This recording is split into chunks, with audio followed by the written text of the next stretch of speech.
Dad made me lick the dirty floor of our house every time he found a tiny spot. A good wife needs to know how to use her mouth. Clean it. Now. For 2 years, I tasted wax and humiliation, until the day I prepared a lesson he would never forget. Hello, my dear ones. How wonderful to have you here with me once again. My name is Eliza May Thompson. I'm 84 years old with a life well lived, and I'm here in my cozy little house in Elmwood, Iowa, where I was born and put down roots. This morning, after having my hot coffee, such a delight, isn't it? I decided to sit here in my favorite armchair, the one my late husband Walter gave me as a wedding present 60 years ago, to talk with you. From where I'm sitting right now, I can see my red rose garden through the window. How beautiful! The morning sun is hitting them now, making everything golden. It's in these moments, caring for my little plants, watering each one with love, that I feel most at peace. You know why? Because I learned that everything in life can be transformed with patience and love. My granddaughter Emma, who's 12 years old, always comes to help me on weekends. She's such a sweetheart. She helps me pull weeds, water the plants, and always asks, "Grandma Eliza, why do you say plants understand us?" I explain to her that everything we care for with love responds, flourishes, becomes beautiful. It's a life lesson, isn't it? And you wonderful people who always follow my stories, I wanted to ask a special favor. If you enjoyed what you hear here, don't forget to hit that like button and subscribe to Grandparents' Tales, okay? It's very important for this grandma here to be able to keep talking with you. And turn on notifications so you don't miss any of our conversations. And tell me in the comments, from which town or city are you watching me? And what time of day did you find this video? In the morning with coffee? After lunch, or in the evening? I always read all the comments and get so emotional knowing where you're from and when you take time out of your day to listen to this old lady's stories. Tell me, will you? Let's create a chain of love that reaches every corner of America. You know, my children, today I want to share with you a very difficult story from my life. A story that for many years I kept to myself, but today I know I need to tell. It's about a very painful time in my youth, when I still lived in my father's house, and I learned in a very cruel way what obedience and humiliation meant.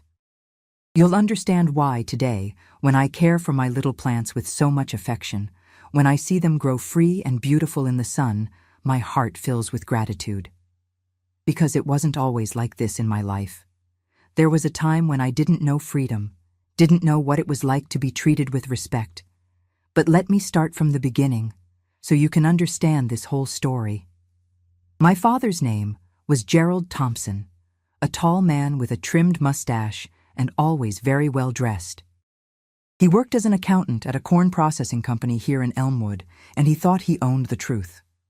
My mother, poor thing, was named Margaret, a petite woman with her hair always pulled back in a tight bun, and she lived on her tiptoes trying not to irritate my father. I had 2 siblings, Arnold, 3 years older than me, who was always Dad's favorite, and Dorothy, 2 years younger, who died of pneumonia when she was only 8 years old. Our house was on Main Street in Elmwood, a large wooden house with 2 floors and a very steep staircase in the middle. What struck me most about that house was the flooring. All wide oak planks, which my father insisted on keeping always waxed and shining like a mirror. We woke up every day at 5:30 in the morning. Mom would go to the kitchen to prepare coffee, and I had to make my bed, leaving the sheets perfectly smooth, without a single wrinkle. Then I'd go down for breakfast, milk with homemade bread and peach preserves that Mom made.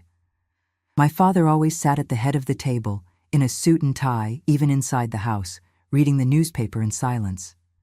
No one could make noise during his coffee time. After breakfast, Dorothy and I would go to school, a small wooden schoolhouse about 5 blocks from home. I really liked studying. I was one of the best students in the class. My teacher, Mrs. Henderson, always told Mom, "Eliza has a future, Mrs. Thompson. She's very intelligent." But Dad didn't like it much when people said that. He said that women who studied too much became uppity and that a girl's place was learning housework. Our games were simple. Dorothy and I made corn husk dolls, played house under the big oak tree in the backyard, and on rainy days we'd stay in our room making up stories.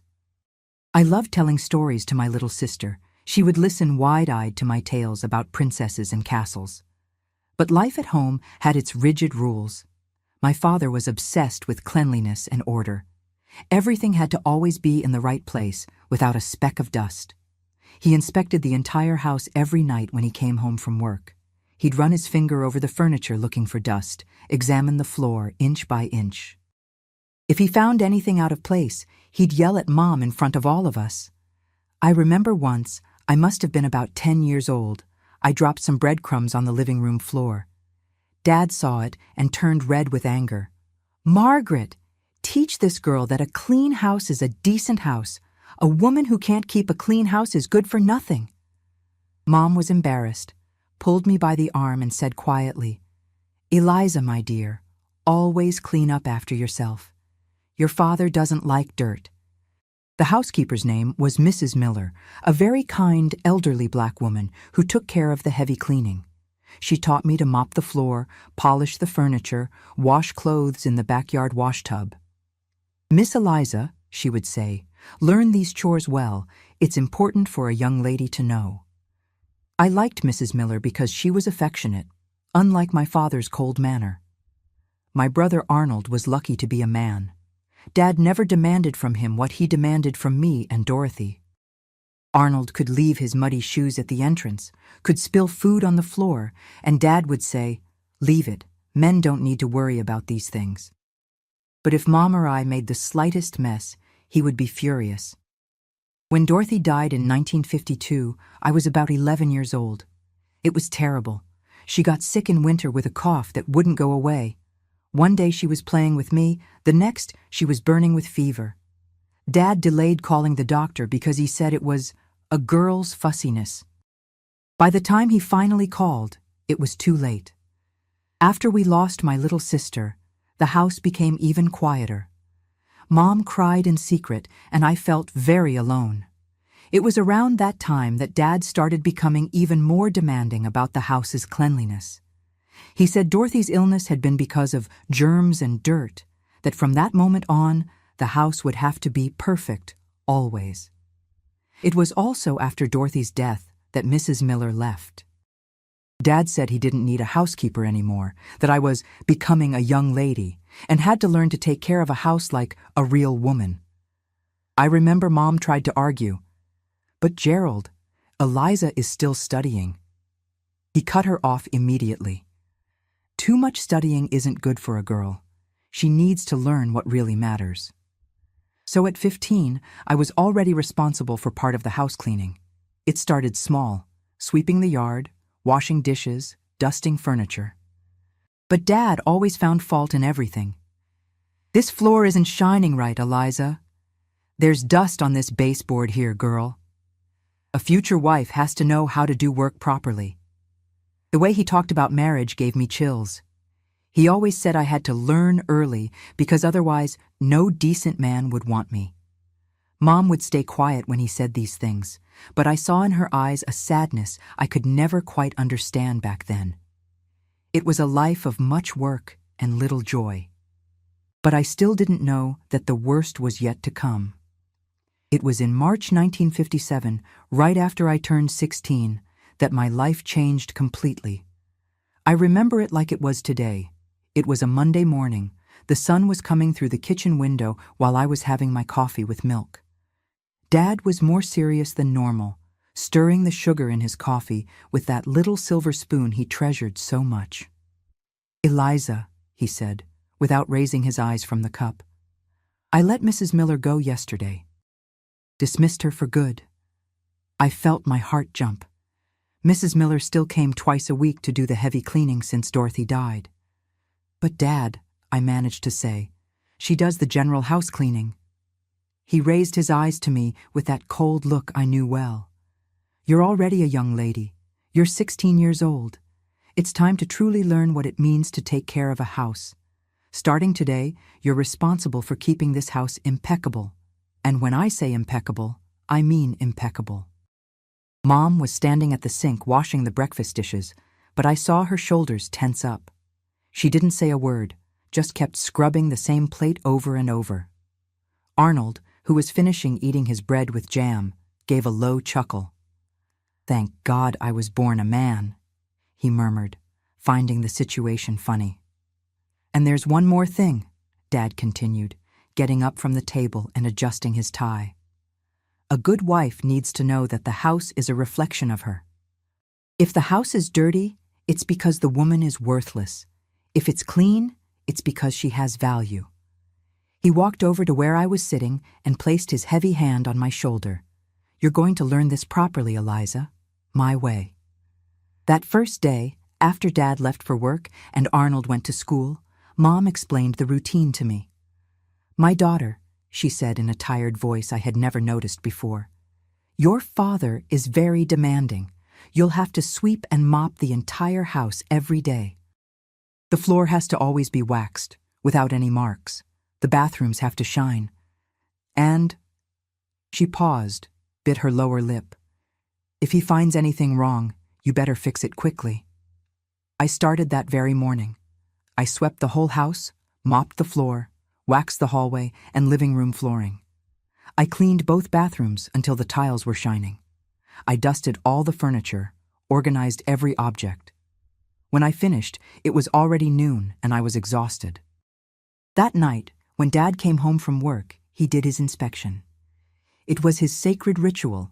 Every day after dinner, he would walk through the entire house with his hands behind his back, examining every corner. He'd run his finger over surfaces looking for dust, look at the floor looking for stains, check if objects were exactly where they should be. That first night, he found a mark on the kitchen floor, a small shoe mark that I hadn't even seen. "Eliza!" he shouted from the hallway. "Come here." My stomach froze. I went there and he pointed to the mark. "What is this?" "It must be a shoe mark, Dad. I didn't see it." "You didn't see it?" He bent down, ran his finger over the mark. "A future wife who doesn't see dirt on her own house's floor?" He looked at me with an expression I had never seen before, a mixture of contempt and something that scared me a lot. "You know what your grandmother, my mother, used to say, that a good wife needs to know how to use her mouth for more than talking nonsense." I didn't quite understand what he meant at that moment. He told me to get a cloth and soap and clean the mark properly. I knelt on the kitchen floor, scrubbing that little mark until it came out completely, while he stood behind me, watching. The following days were hard, but I thought I was managing. I'd wake up at 5 in the morning to start cleaning before everyone got up. I'd sweep, mop, wax, clean bathrooms. But Dad always found something wrong. A little stain here, a speck there, a piece of furniture that wasn't shining enough. It was on a Thursday 2 weeks later that the first real humiliation happened. I had cleaned the whole house, paid attention to every detail. But when Dad did his nightly inspection, he found some droplets on the upstairs bathroom floor. They must have dripped when Arnold took a shower, and I hadn't seen them. "Eliza, come here!" His shout echoed through the whole house. When I got to the bathroom, he was pointing to the droplets on the floor. "What is this here on the floor?" "They're water droplets, Dad. Must have dripped during the bath." "Water droplets?" He laughed, but it was a joyless laugh. "In a bathroom, droplets turn into mold. Mold turns into disease. Disease kills, just like it killed your sister." My heart squeezed when he mentioned Dorothy in such a cruel way. Then he said the phrase that never left my head. "A good wife needs to know how to use her mouth. Clean it, now." I didn't understand at first. "Clean it with what, Dad?" "With your mouth, girl. That way you won't forget again." And he pointed to the floor. I thought I had heard wrong. "What do you mean, Dad?" "Kneel down there and clean those droplets with your tongue. That way you'll learn to pay attention to the work you do." I felt the world spinning. I looked at him, hoping it was a cruel joke, but his face was more serious than ever. "Dad, I can't." "Yes, you can, and you will." He shouted so loud that Mom came running from the bedroom. "Gerald, what's happening?" "Your daughter doesn't know how to clean properly. She's learning now." Mom looked at me kneeling on the cold bathroom floor, looked at Dad, and lowered her head. "Eliza," she whispered. Obey your father. It was the first time I tasted the bitter flavor of humiliation. Kneeling on the cold bathroom floor, with Dad standing behind me, watching every movement, I licked those droplets from the floor until he said it was enough. The taste of soap mixed with dirty water stayed in my mouth the rest of the night. Lying in bed that night, I couldn't sleep. I cried quietly so Mom wouldn't hear, but inside a revolt was being born that I had never felt before. And that's when I began to understand that this was just the beginning of something much worse. After that first time in the bathroom, things got worse week after week. Dad had found a new way to control me, and it seemed like he enjoyed the power it gave him. The phrase, "a good wife needs to know how to use her mouth," became the nightmare of my life. No matter how hard I tried, he always found some dirt. A crumb under the kitchen table, a drop of water in the sink, a speck on the living room baseboard. Anything served as an excuse. And it always ended the same way. Clean it. Now. I remember an April morning, a Friday that forever marked my memory. I had waxed the hallway floor until it was shining like glass. I was proud of my work when Dad came home for lunch, something he rarely did. He walked down the hallway with his shoes dirty from the office dirt, leaving tracks on the freshly waxed floor. "Eliza!" he shouted, feigning surprise. "What is this dirt in my hallway?" My heart raced. "Dad, you just stepped with your dirty shoes. Are you contradicting me?" His eyes became dangerous. "Are you saying it's my fault?" I learned at that moment to never try to explain logic to him again. "No, Dad. Sorry." "Then clean it. The way you know you have to clean it." I knelt in the hallway while he stood there, watching. The taste of wax mixed with the dirt from his shoes was nauseating. But the worst wasn't the flavor. It was the humiliation of being there, on my knees, while he laughed softly and said, "This way you'll learn to do better work." The weeks passed and the torture intensified. If he found dust on the living room baseboard, I had to run my tongue over it until I cleaned everything.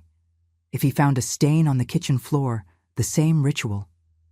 Once, he found a speck behind the bathroom door, an impossible-to-see little spot, and made me clean even that corner with my mouth. The worst of all was that Mom knew what was happening. Sometimes she would stand at the door watching, with tears in her eyes, but never said a word. One night, after a particularly cruel humiliation in the kitchen, she came to my room. "My daughter," she whispered, sitting on the edge of my bed. "I know it's difficult, but you need to obey your father. That's how things work. When you get married, you'll understand." "But Mom," I cried, "this isn't normal. None of my friends' mothers do this to them." "Every family is different, Eliza. Your father wants you to be a good wife. It's for your own good." She stroked my hair. "And never tell anyone about this, you hear? It's family business." My brother Arnold knew too, but for him it was almost entertainment. Sometimes he would leave crumbs on the floor on purpose, just to see me being punished later. Once I heard him telling a friend, "My sister is kind of dumb. She can't clean the house right. My dad has to teach her in the most basic way possible." At school, I tried to act like nothing was happening, but I couldn't concentrate properly. My teacher, Mrs. Henderson, noticed something was wrong. "Eliza," she called me one day after class, "you've been very quiet. Is everything okay at home?" For a moment, I thought about telling everything. I opened my mouth to speak, but I remembered Mom's words. "Never tell anyone about this." I closed my mouth and lied. "Everything's fine, Mrs. Henderson. I'm just tired from housework." "Ah, yes. Your mother mentioned you're helping more at home now. That's good. It's important for a girl to be domestic." Even the teacher thought it was normal. I felt even more alone. The months of May and June were the worst. Dad was getting more and more creative with his humiliations. If he found a stain on the living room floor, it was no longer enough for me to clean just that spot. He made me run my tongue across the entire floor, board by board, until he decided it was sufficiently clean. A good wife takes care of the entire house, Not just a piece, he would say, sitting in his armchair, smoking a cigarette while I crawled across the floor. Once, on a Sunday afternoon, he spilled coffee on the kitchen floor on purpose. I saw him do it, but couldn't say anything. "Oops," he said, pretending it was an accident. "Eliza, there's coffee on the floor here." It was hot coffee. It burned my tongue, but I had to clean every drop while he watched, satisfied with my pain. I started having nightmares every night. I dreamed I was drowning in a sea of wax and dirt, that my mouth was stuck to the floor forever. I'd wake up with a bitter taste in my mouth, even though I hadn't cleaned anything. My body was starting to show signs that it couldn't take it anymore.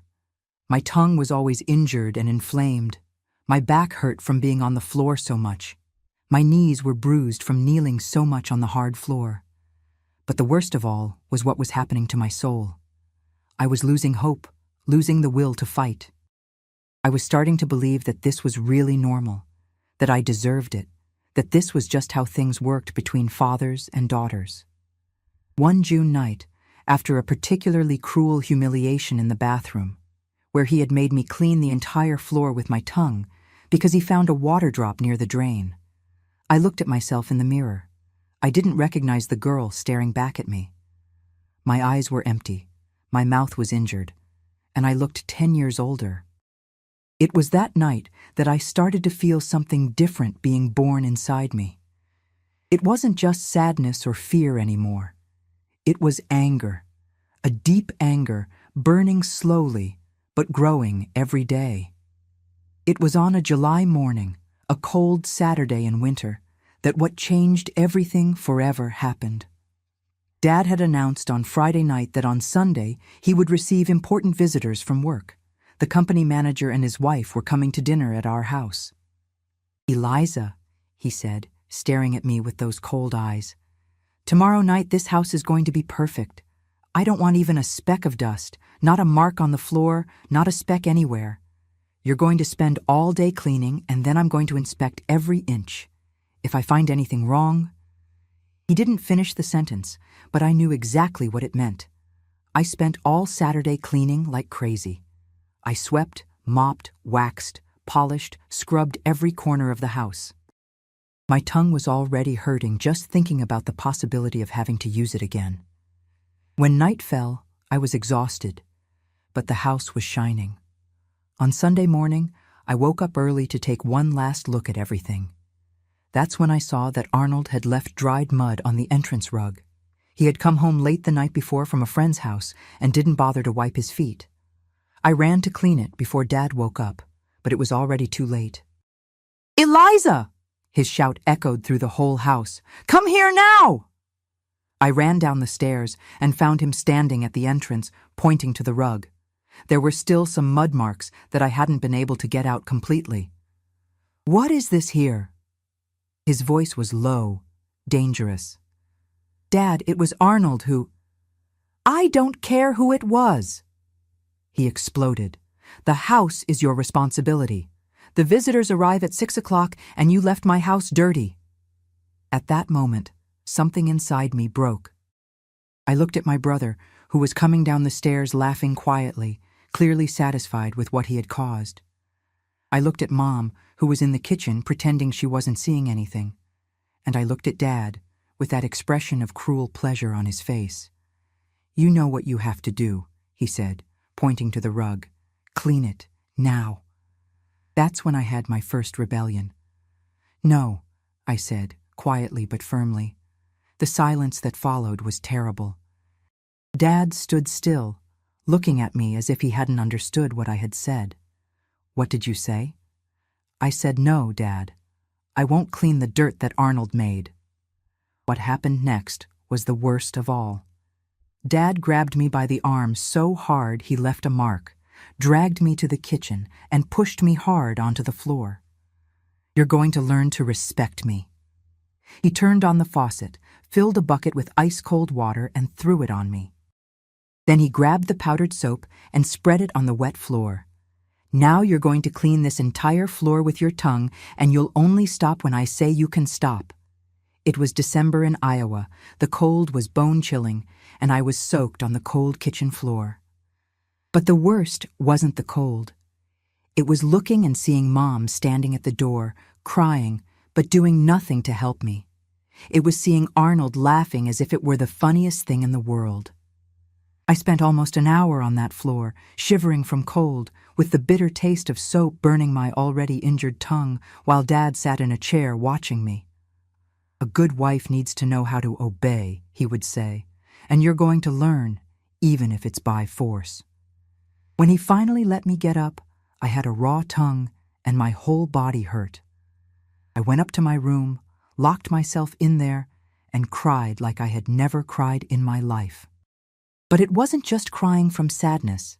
It was crying from anger, from hatred, from a revolt that was consuming me inside. It was that afternoon, while I was in the bathroom trying to heal my tongue with warm water, that I had my first thought about revenge. I looked in the mirror and saw my face swollen from crying so much, my injured mouth, and thought, he can't keep doing this to me. There has to be a way to stop this situation. That night, during dinner with the visitors, I had to serve at the table pretending everything was normal. Dad was all smiles, talking about work, playing the role of an exemplary father. "My daughter Eliza is very domestic," he told the guests. "She knows how to take care of a house like few girls her age." I smiled and thanked him for the compliment, but inside I was boiling. I looked at him, all pompous at the head of the table, and swore to myself, this won't continue.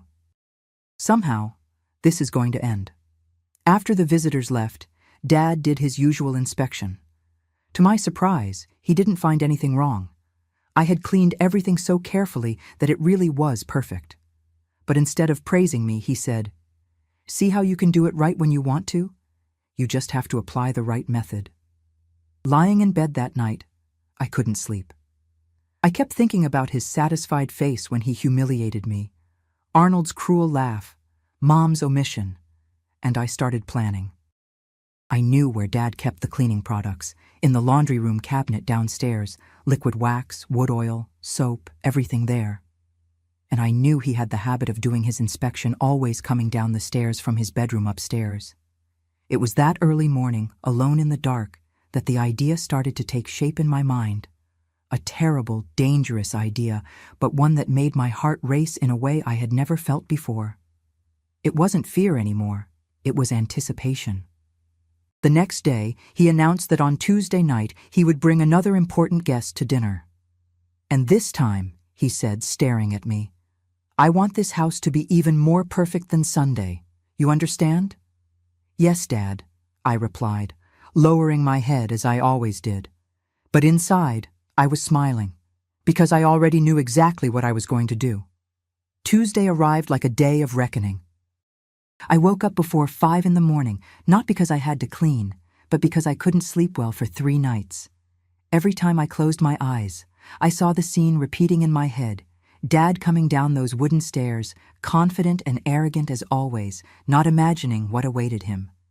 During those sleepless nights, I had reviewed every detail of my plan hundreds of times, imagining every possibility, every failure that could go wrong. During breakfast, he was particularly demanding and pompous. He wore the most elegant clothes he had, navy blue suit, red silk tie, leather shoes that he polished himself every morning. "Eliza, today Mr. Reynolds is coming to dinner here with his wife. He's a very important man from the company, vice president of the branch in Des Moines, and I want this house to be impeccable. Did you understand me?" He tapped the little spoon in the cup as he spoke, making an annoying noise that always bothered me. "Yes, Dad," I replied, keeping my voice calm and respectful, but inside my heart was racing. "You can trust me." "I hope so. Because if anything goes wrong tonight, if he finds even a single speck in this house, if a single detail is out of place—" He leaned over the table, bringing his face close to mine with that strong cigarette breath. "You're going to learn a lesson you'll never forget. And this time, it won't just be the kitchen floor. It'll be the whole house, room by room, until I consider that you've truly learned what it means to respect your father."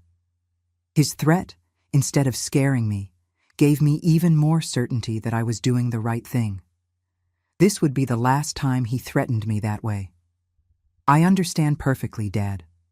The house will be perfect. It better be. Because my reputation at the company depends entirely on the impression this visit will have of our family. If they see any sloppiness, any sign that I don't know how to educate my own daughter. He didn't finish the sentence, but his look said everything.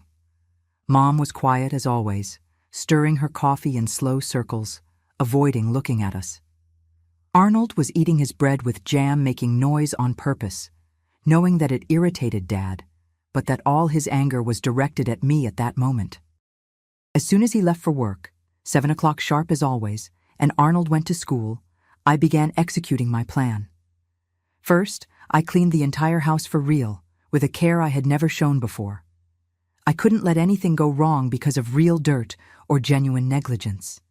I swept every corner, even under the heaviest furniture, mopped all the rooms twice, waxed the furniture until they were like mirrors, organized every object as if it were a display in an elegant store.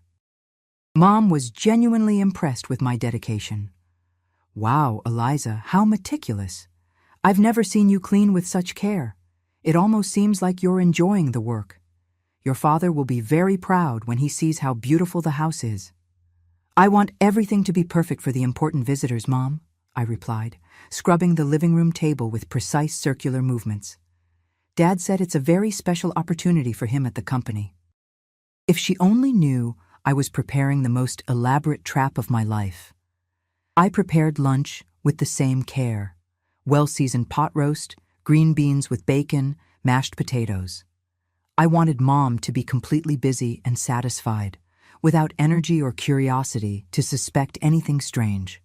I also put extra effort into dessert, making an apple pie that was the house specialty. After lunch, when she went to the backyard to hang the washed clothes on the line and take a look at the plants, the most crucial moment of my plan arrived. Around 2 in the afternoon, with my heart beating like it was going to jump out of my mouth, I went down to the laundry room. Each step on the wooden stairs echoed in the silent house, and I kept stopping to make sure Mom was still out there, humming softly while hanging the sheets on the line. I opened the cabinet where Dad kept the cleaning products with a small key that he thought only he knew where it was hidden behind the large can of powdered soap. But I had seen him get it many times, always making sure to check if anyone was looking before opening. There were the instruments of my revenge, organized as if they were trophies. The can of imported Carnauba liquid wax, which he had specially brought from Chicago because he said it was the best on the American market, superior even to European imports, and the bottle of oak oil, that thick, golden, and viscous oil that he used religiously once a month to nourish and protect the staircase wood, always talking about how that wood had cost a fortune and deserved to be treated like a rare jewel. I took both bottles with hands that trembled with anxiety and determination, and went up to the second floor, stopping at each step to listen for any sign that Mom was coming back inside the house. The staircase was really steep, 15 steps of solid oak wood, the same wood that Dad always bragged about having ordered directly from a sawmill in Wisconsin, paying a price that any sensible man would find absurd. The first 3 steps were strategic. They were where he always stepped with more force and arrogance when he came down to do his nightly inspections, where he made that intimidating noise of hard soles hitting the wood to announce his arrival and start the process of scaring me before even speaking to me. With trembling hands, but driven by an iron determination I had never felt before, I first opened the can of wax. It was a golden liquid wax, scented with Carnauba essence that I normally spread with soft cloths in circular movements and then polished until it was like a mirror. But this time, with calculated and precise movements, I poured a generous amount on the first 3 steps. The dry and porous wood absorbed part of the wax quickly, but a shiny and oily film remained on the surface. Next, I carefully opened the bottle of oak oil. It was a thick, viscous oil, slippery like wet soap, with that strong and characteristic smell of aged wood. Dad always said that this oil was the ancestral secret to keeping the staircase beautiful, durable, and with that special shine that impressed visitors. I poured an even more generous amount over the wax I had already applied, creating a treacherous mixture. The combination of the two products created a surface that looked completely normal, shiny and well-maintained as it always looked after my weekly cleanings, but that had the power to take down a bull on first contact. It was like an ice skating rink disguised as a domestic staircase. I spent more than an hour smoothing and spreading the mixture with my hands, distributing it evenly and invisibly, making sure it was homogeneous but deadly. I tested it discreetly with my bare toes. It slipped like oil spilled on a wet floor. Anyone looking from afar or even up close would think it was just the result of exemplary and careful cleaning. But I knew it was an ingenious and lethal trap. After finishing the preparation, I cleaned my hands carefully with kerosene to eliminate any smell of the products that could denounce me, put the bottles back in exactly the same positions where they were before, locked the cabinet, and hid the key again. I returned to the kitchen with a smile on my face that hadn't appeared in many months, and continued the preparations for dinner as if it were just another ordinary Tuesday. I helped Mom season the chicken with a special mixture of crushed garlic, coarse salt, and cumin that she had learned from her grandmother, peeled the potatoes one by one, leaving them all exactly the same size so they would look nice on the platter, set the dining room table with our best china, the one decorated with blue flowers that we only used when authorities or very important people from Elmwood Society came. At exactly 5:30, like a Swiss watch, Dad arrived home. He always came by the same route, wiping his feet on the entrance mat to remove street dust and going straight to the kitchen to do his preliminary inspection of the preparations and inevitably find something to criticize. "How is dinner coming along?" he asked, already executing his obsessive rituals, running his index finger over the kitchen table, looking for invisible dust, looking inside the pots as if he were a restaurant inspector, checking if the silverware was shining adequately. "Everything's just right, Dad. The house is cleaner than ever. The food is perfectly cooked. The table is already set with our best china." "And the floor? Did you wax it properly? Did you check all the corners?" "I waxed everything very carefully, Dad. The furniture, the entire hallway, and I paid special attention to the staircase. It's shining like a mirror, it's so well cared for." He nodded with an air of cautious approval. "Very good. I'm going to take a shower and change into my formal clothes. Then I'll do my complete general inspection before the visitors arrive, to be absolutely sure that everything is perfect and I won't be embarrassed in front of Mr. Reynolds." My stomach gave a cold turn. I hadn't foreseen the possibility of him doing an early inspection before dinner. If he discovered the prepared steps before the right moment, my whole plan would fall apart. "Dad," I said quickly, trying to keep my voice casual and natural, "don't you think it's better to wait to inspect after the visitors leave? That way you don't risk dirtying anything before they arrive, and they won't see you inspecting the house as if you didn't completely trust my work." He stopped in the middle of the kitchen, looked at me with that typical distrust that appeared whenever anyone suggested any change in his sacred routine. "Why are you suggesting this? Since when do you care about what visitors will think of our family dynamics?" "Because I was so meticulous with the cleaning today. I did everything with such care that I'm absolutely sure you'll be satisfied and proud. And I thought it would be more elegant, more sophisticated to do the inspection afterwards, calmly without rush, like truly distinguished families do." He considered for a longer moment, stroking his graying mustache as he always did when pondering some important decision. Then he nodded slowly. "Makes sense. It really would be more appropriate and would demonstrate more social class. I'll wait until after they leave and we can do the evaluation with proper tranquility." I breathed a sigh of relief, but discreetly, trying not to show the enormous relief I felt. Now it was just a matter of patiently waiting for the moment of truth. At exactly 6 o'clock, punctual as important people always are, Mr. Reynolds and Mrs. Reynolds arrived in an elegant car. They were a distinguished-looking couple. He in a dark suit of fine fabric, felt hat and cane with a silver handle, she in a navy blue dress of imported fabric and a hand-knitted wool cardigan. They effusively praised the house, the careful decoration, and especially the presentation and flavor of the food. Dad was absolutely radiant, inflated with pride like a peacock on display, shamelessly boasting about how he had educated with a firm hand his daughter to be an exemplary future housewife. "Eliza is very domestic and obedient," he repeated to the guests whenever I appeared to serve a dish. "She knows how to take care of a house like few girls her age can these days."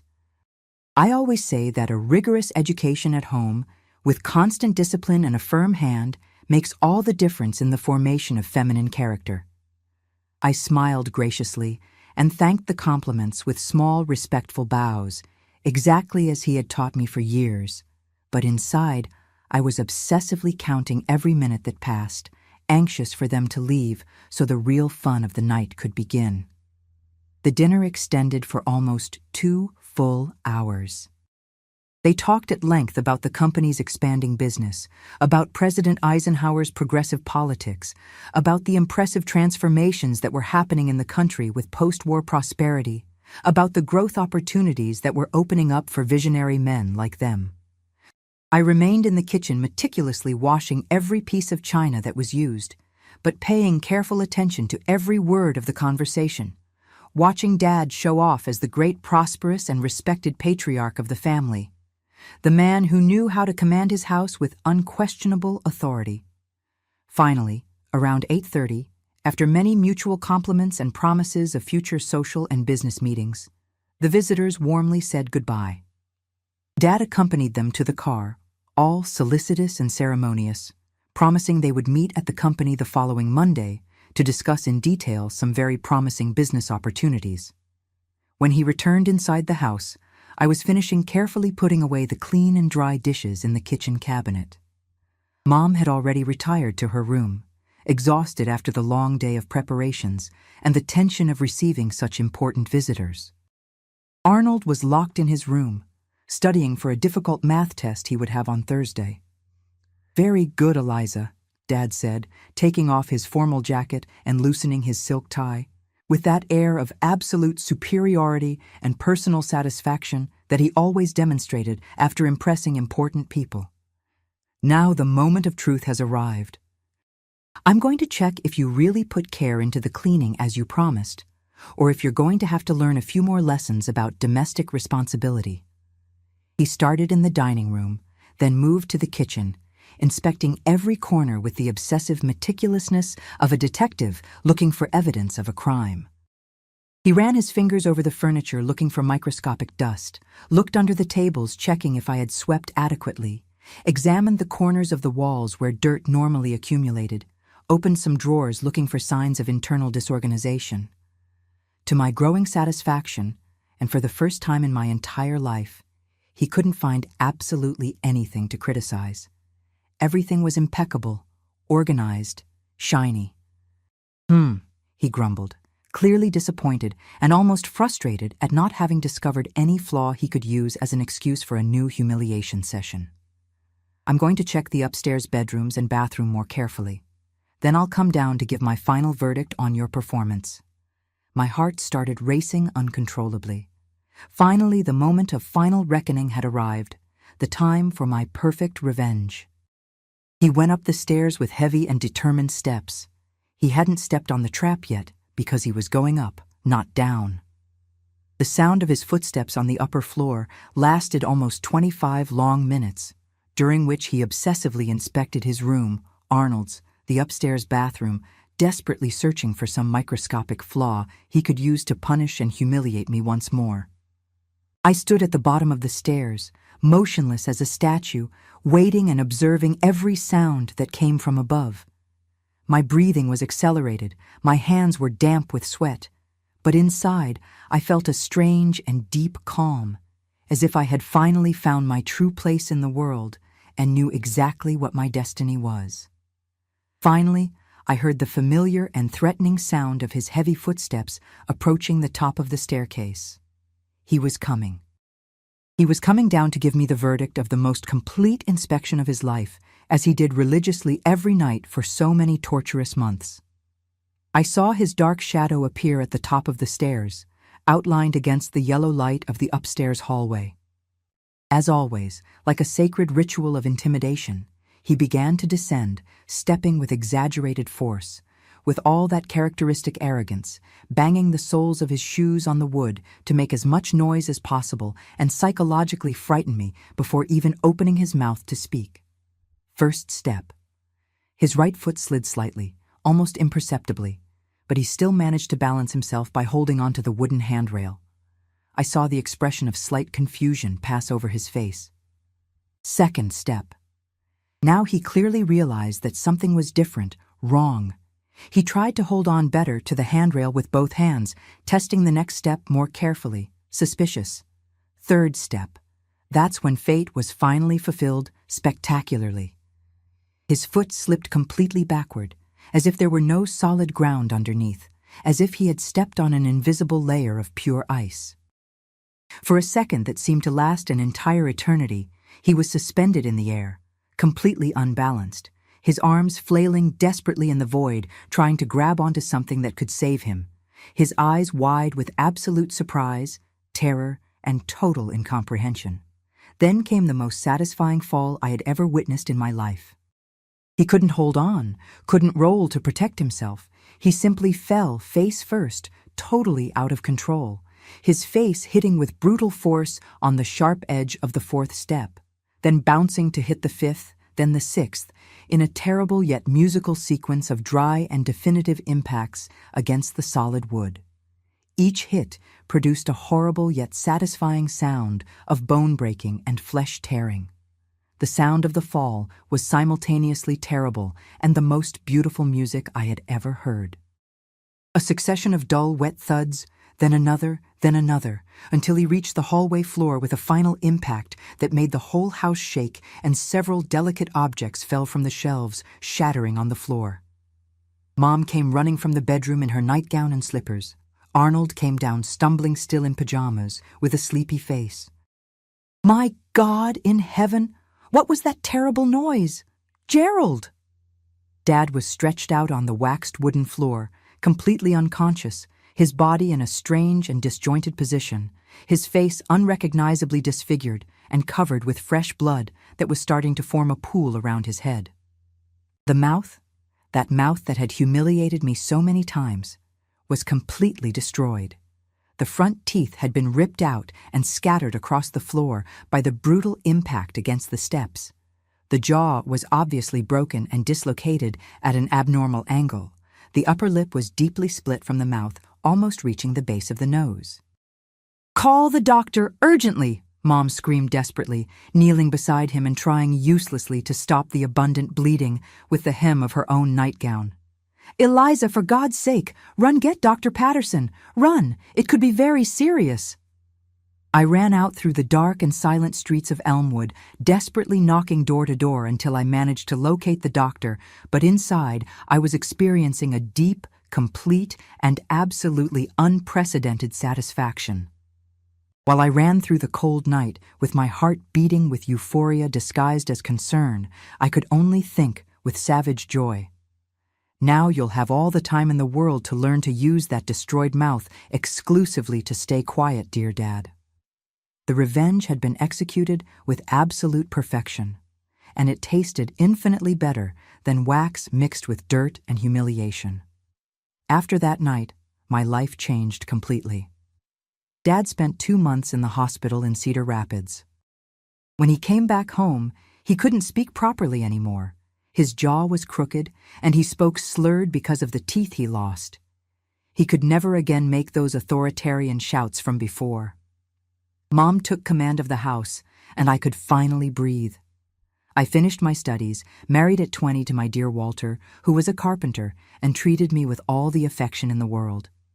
We left Elmwood and went to live in Waterloo, where he had gotten a good job at a furniture factory. We had 3 beautiful children, Carol, Victor, and Teresa.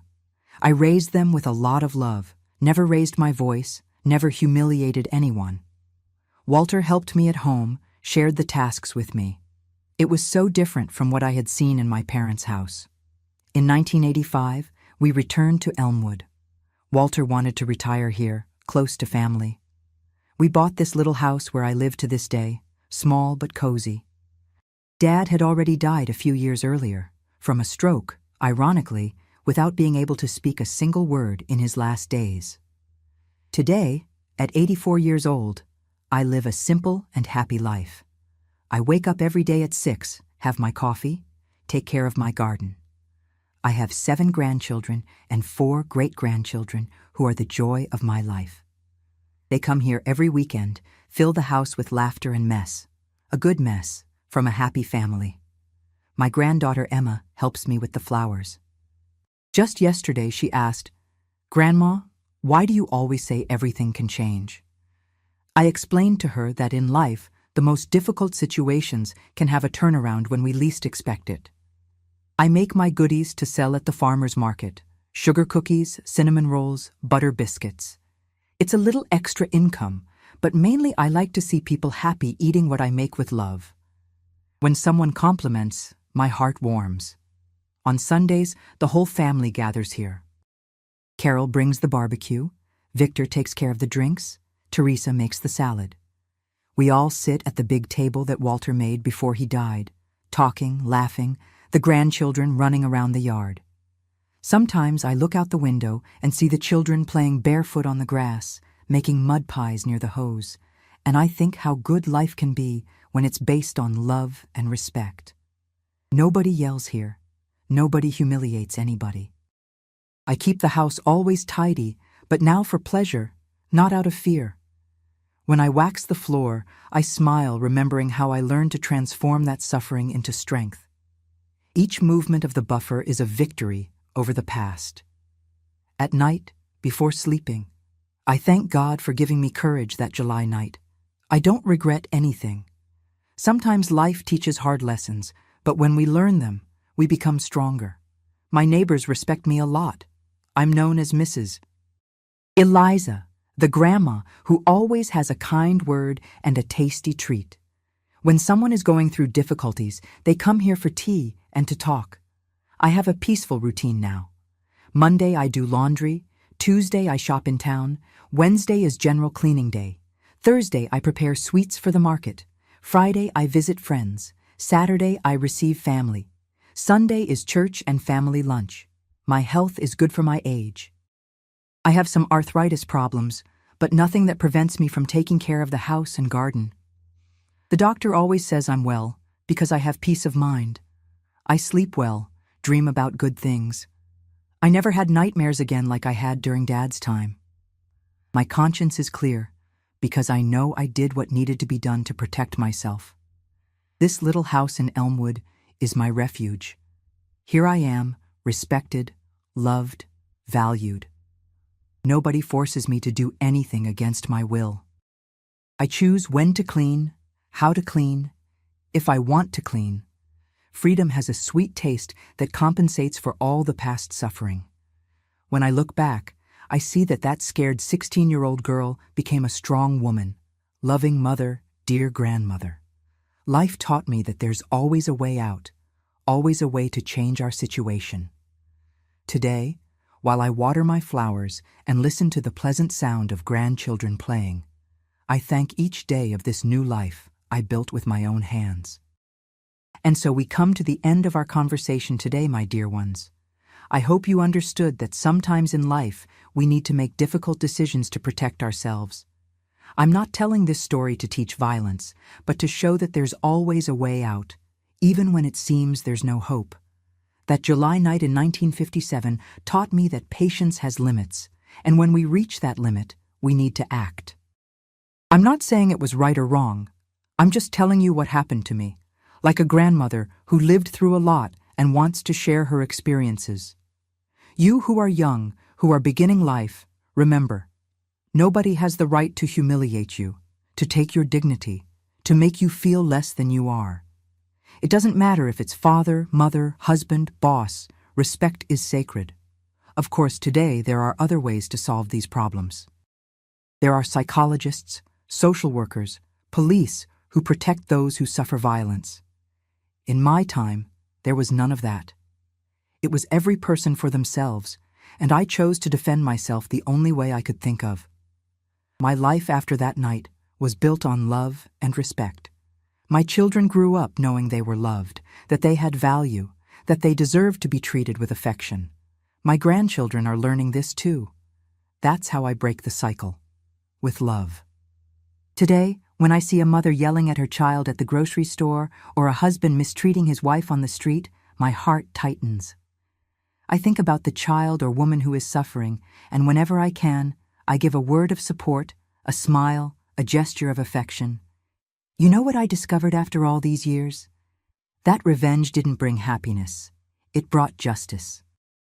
Happiness I built afterwards, day by day, with better choices, healthy relationships, a lot of work to heal the wounds of the soul. My garden, which you see here through the window, is a symbol of my new life. Each flower I plant is a day of freedom. Each rose that blooms is a morning without fear. Each vegetable I harvest is the taste of independence. I care for them with affection because I finally learned what it means to care out of love, not obligation. For you who are going through difficult situations at home, at work, in marriage, don't give up. Seek help, talk to someone you trust. Don't keep everything to yourself like I did. Today, there are so many people prepared to help those who are suffering. And always remember, you are valuable. You deserve respect. You deserve love. Don't let anyone tell you otherwise. Life can change when we least expect it, but it usually changes for the better when we have the courage to take control of our own story. Here I end my story, my dear ones. Thank you for listening to me with patience and affection. You don't know how good it is for an 84-year-old grandma to be able to share her memories with people who care. If you enjoyed our conversation, don't forget to hit the like button, subscribe to Grandparents' Tales, and turn on notifications so you don't miss the next stories. And comment below. Where are you watching from? What did you think of my story? Do you have any similar experience to share? I read all the comments and am very happy to hear from you. Sometimes I respond to some when I can work the computer well with the help of my granddaughter Emma. Next week I'm going to tell you about the day I met my late husband Walter, a much happier and more romantic story. It'll be a nice change of subject after today's heavy conversation. God bless you, my dear ones. May He protect and bless you always. And remember, life can always change for the better when we have faith and courage. A loving kiss from this grandma who already considers you part of the family. Until next week. The last thing I saw was my son moving among the trash. Then darkness took me. I fainted, wishing I had died with him. 20 years later, he came back. But not the way I imagined. Hello, my dears. How are you all doing? I hope you're well. May God bless you always. My name is Agnes Parker. I'm 74 years old, and today I'm here to share with you a story I've carried in my heart for many years. I was born in Meridian, Mississippi, in a very different time from today, and I still live here in this small town that watched me grow up. You know, now in my old age, I spend most of my days tending to my garden here in my backyard. Every morning, when the sun is still gentle, I go out with my old watering can, which my son gave me about 10 years ago, and water my plants. I have tomatoes, lettuce, kale, bell peppers, and some herbs I use to make tea. It brings me such peace, you know? Seeing those little seeds I planted becoming food, becoming life. I started working on this garden when my son bought this house for me in 2005. Before that, I'd never had a little piece of land that was just mine, so when I saw that empty backyard, I thought, Agnes, you're going to make something grow here. And look, my dears, what a joy it is. Every day I harvest something for lunch. Just yesterday I picked some beautiful tomatoes, bright red and sweet, to make sauce for spaghetti. Where I spend most of my time is simple, but it's my little corner. There's a small wooden table where I clean the vegetables, an old white plastic chair where I sit to rest when the sun gets too hot, and a long planter bed that I made myself, stacking bricks left over from a neighbor's construction. The plants are lined up like little soldiers, each in its proper place.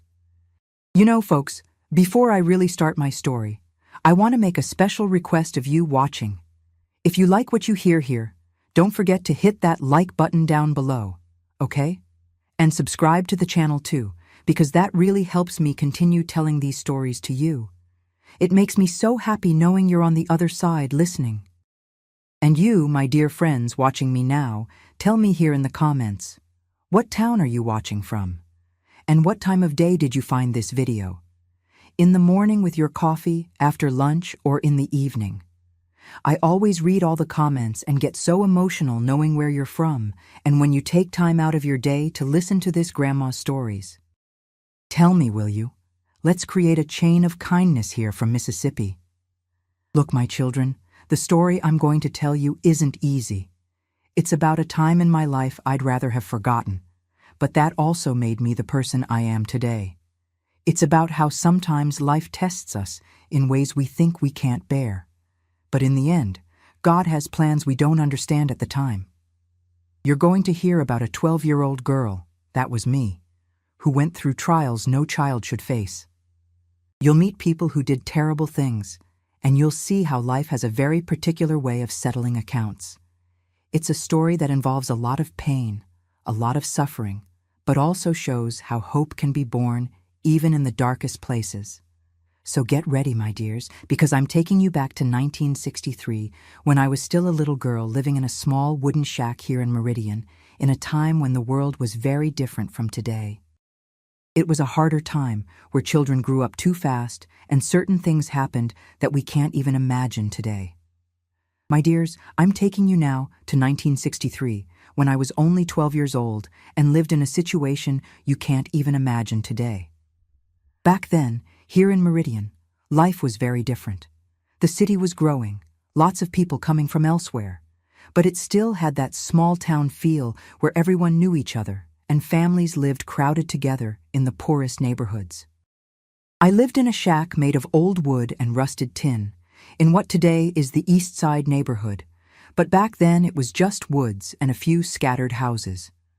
Our house was tiny, with only 2 rooms.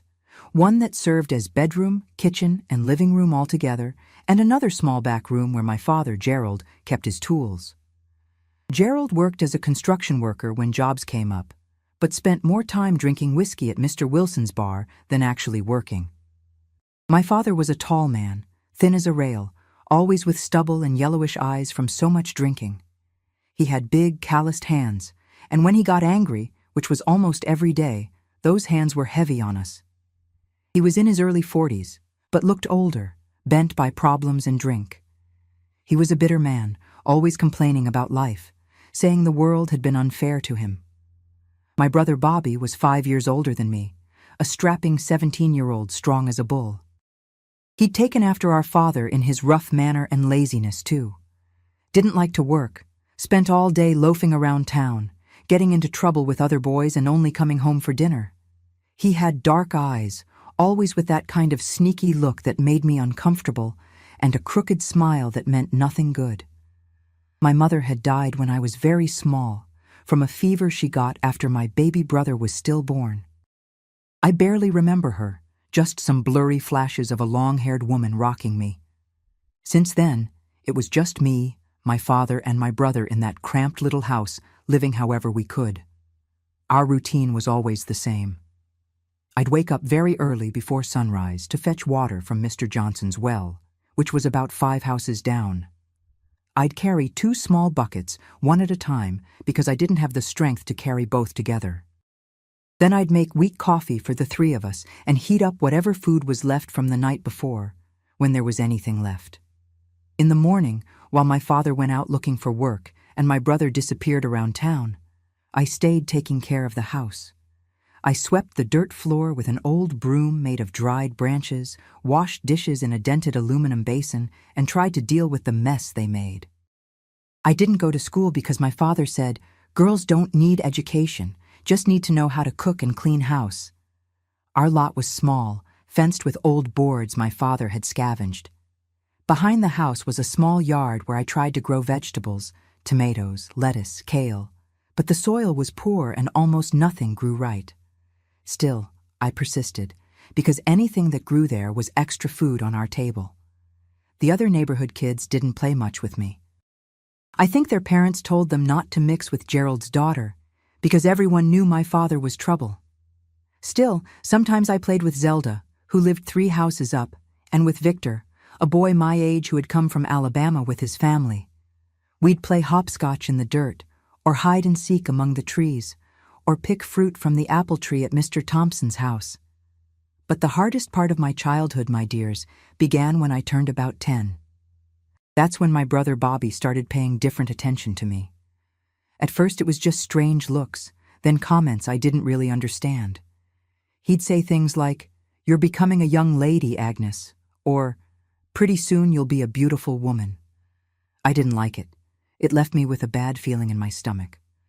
My father never paid attention to anything that happened at home. He'd come home drunk, eat dinner in silence, and sleep snoring loud as an old tractor. On weekends, when there was no work, he'd drink from early on and complain about everything, the food, the house, me, the whole world. On those days, I preferred to go out on the street and only come back when it got dark. We owed money everywhere, at Mr. Wilson's general store, at Mrs. Crawford's pharmacy, at Mr. Osborne's bakery. My father always promised to pay when he got a good job, but the work that came up was scarce and poorly paid. Many times we'd go to bed with just a plate of watery rice and a piece of boiled potato. It was around that time I began to notice that some things in our house weren't the way they should be. My brother would watch me when I bathed in the back room, peeking through the cracks in the boards. When I complained, he'd say I was being silly, that he hadn't seen anything. But I knew he had. And that's how my 12th birthday came, on a hot afternoon in December 1963, when everything changed forever in my life. It was on a December night, right before Christmas 1963, that my life changed forever, my dears. I had just turned 12 and still played with dolls when I didn't have housework to do. Back then, we grew up slowly, didn't know about the evils of the world like kids today do. I remember it like it was yesterday. My father had gone out drinking at his buddy's house and said he wouldn't be back until the next day. It was a hot night, one of those December nights in Mississippi where even the crickets stay quiet from the heat. I was in the back room trying to sleep on an old mat when my brother Bobby came home earlier than usual. "Agnes," he called me softly. "Come here. I brought something for you." I got up, curious, thinking it might be some candy or fruit he'd picked up somewhere. But when I got to the living room, I saw his eyes were different, kind of glazed, and he smelled strongly of whiskey. He had an expression on his face I'd never seen before, a look that made me want to run, but my legs wouldn't obey. "You're a young lady now, aren't you, Agnes?" he said, coming closer. "It's time you learned some things." I won't tell the details of what happened that night, my dears, because some pains are too great to be shared. What I can say is that when the sun rose the next day, I was no longer the same girl. Something inside me had broken forever, like a clay pot that falls on the floor and is never the same again, even if you gather all the little pieces. My brother looked at me before going out and said a phrase that was burned into my soul like a branding iron. "If you tell anyone, I'll kill you. And Dad will help me because no one will believe a lying girl like you." I spent the following days like a ghost around the house. I couldn't eat right. Everything made me nauseous. I couldn't sleep because every time I closed my eyes, I went back to that terrible night. And the worst part is that it wasn't just once. Every time my father left the house for a few hours, my brother would come back with that look, and I knew what was going to happen. "It's our little secret," he'd say afterwards. "You like it, don't you, Agnes? That's why you don't tell anyone." But I didn't like it. God knows I didn't like it. I cried in hiding, washed myself with cold water trying to feel clean again, prayed to Our Lady to protect me. But it seemed like even God wasn't listening to me in those dark days. The months passed, and around March 1964, I began to notice something was different about my body. My belly, which had always been flat, was starting to grow slowly. At first I thought it was from not eating right. Sometimes I'd go days with just a handful of flour and sugar water. But when May came and my belly kept growing, Even a 12-year-old girl like me could understand what was happening. I had seen other pregnant women in the neighborhood, knew what it looked like when there was a baby growing inside a mother's belly. The despair that took hold of me, my dears, has no words to describe. I was a child expecting another child, not really understanding how that had happened, only knowing that if my father found out, he'd kill me for real. And my brother kept doing those things to me, even seeing my belly grow, as if nothing had changed. I started wearing my father's clothes over my skirt, huge shirts that hid my body. Said I was cold, even in the Mississippi heat. I worked hunched over, always sideways, so no one would notice the change. When neighbor women came to talk, I'd run inside the house. Mrs. Olson, the midwife of the area, lived about 6 houses down from ours. Sometimes I'd pass in front of her house and imagine if she could help me. But how was a 12-year-old girl going to explain to a respected lady that she was expecting a baby? And what if she told my father? And what if she asked whose child it was? These questions spun in my head day and night. I prayed for it all to be just a nightmare, to wake up one day and discover none of it had happened. But my belly kept growing, and no matter how hard I tried to hide it, it got harder and harder. In September, at the very end of the pregnancy, I had my first strong pain. I was washing clothes in the yard when I felt like someone had stuck a knife in my belly and twisted it. I held onto the clothesline to keep from falling, bit my lip until it bled to keep from screaming. The pain passed, but I knew I didn't have much time left. It was in the early hours of an October morning in 1964 that it all happened. My father and brother had gone to a wedding party at some relative's house and said they'd only be back the next day. I was alone when the pains started for real, one after another, getting stronger and stronger. There was no one to help me. I managed to get some old towels and water in a basin. The pains were terrible, like my body was going to split in half. I bit a piece of cloth to keep from screaming and waking the neighborhood. For hours, I was like that, alone, scared, a 12-year-old girl going through the hardest experience of a woman's life. When the baby was born, I cried with relief and terror at the same time. It was a tiny boy, but healthy, crying loudly. For a moment, looking at that perfect little face, I felt a love so great it hurt in my chest. But soon after came the panic. What was I going to do? How was I going to explain? How was I going to raise a child being a child myself?